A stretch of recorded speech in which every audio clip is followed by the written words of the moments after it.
ಭಾರತದ ಪ್ರತಿಯೊಬ್ಬ ಪ್ರಜೆಯೂ ಸಾಲಗಾರ. ಅಯ್ಯೋ, ನಾವು ಯಾವುದೇ ಸಾಲ ಮಾಡಿಲ್ವಲ್ಲ ಅಂತ ನೀವು ಯೋಚನೆ ಮಾಡ್ತಾ ಇರಬಹುದು.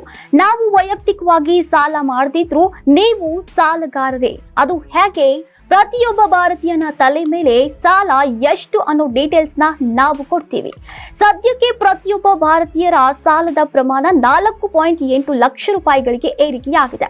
ಆದರೆ ಕಳೆದ 2023ರ ಮಾರ್ಚ್ ತಿಂಗಳಿನಲ್ಲಿ ಒಬ್ಬ ವ್ಯಕ್ತಿಯ ಮೇಲೆ ತಲಾ 3.9 ಲಕ್ಷ ರೂಪಾಯಿಗಳಷ್ಟು ಸಾಲವಿತ್ತು.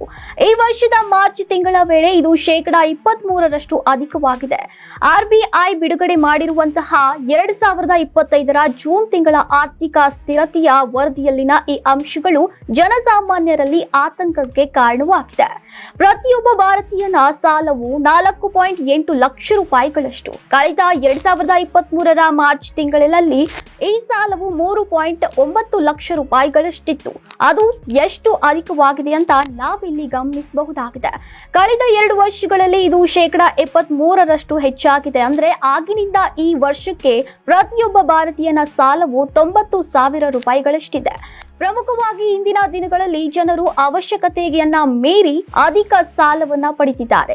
ಗೃಹ, ವೈಯಕ್ತಿಕ ಸಾಲಗಳು, ಕ್ರೆಡಿಟ್ ಕಾರ್ಡ್ಗಳು ಹಾಗೂ ಇನ್ನಿತರ ಚಿಲ್ಲರೆ ಸಾಲಗಳನ್ನ ಪಡೆದುಕೊಳ್ತಿದ್ದಾರೆ. ಹಾಗಂತ ಸಾಲದ ಗಂಟು ಹೆಚ್ಚಾಗೋಕೆ ಇದೊಂದೇ ಕಾರಣ ಅಂತ ಹೇಳಲಾಗದು. ಅಥವಾ ಸಾಲ ತೆಗೆದುಕೊಂಡವರು ಇದನ್ನ ಮರುಪಾವತಿಸ್ತಾರೋ ಇಲ್ವೋ ಪ್ರಶ್ನೆಗಳ ನಡುವೆ ಸಾಲದ ಮರುಪಾವತಿಯ ಕುರಿತು ಸಮತೋಲನ ಕಾಪಾಡಿಕೊಳ್ಳುವುದು ಮುಖ್ಯವಾಗಿದೆ. ಹೀಗಾಗಿ ತಾವು ಪಡೆದ ಸಾಲವನ್ನ ವಾಪಸ್ ಭರಿಸೋ ಸಾಮರ್ಥ್ಯದಾಗಿದ್ರೆ ಎನ್ನುವ ವಿಚಾರ ಗಮನಾರ್ಹ.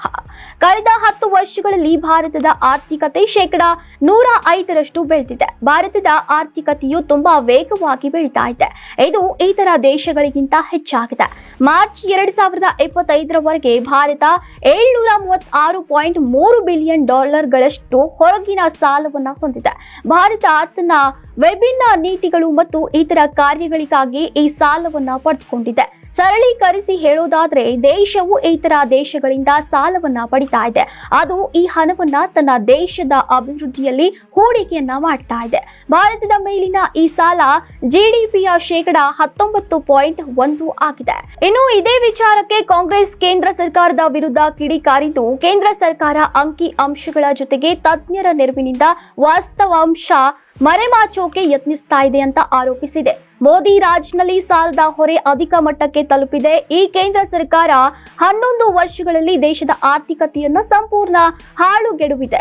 ಇದು ಅಷ್ಟೇ ದಿನದ ಸಾಲ ಎಂದು ಪಕ್ಷದ ಹಿರಿಯ ಮುಖಂಡ ಜೈರಾಮ್ ರಮೇಶ್ ಅಸಮಾಧಾನವನ್ನ ವ್ಯಕ್ತಪಡಿಸಿದ್ದಾರೆ.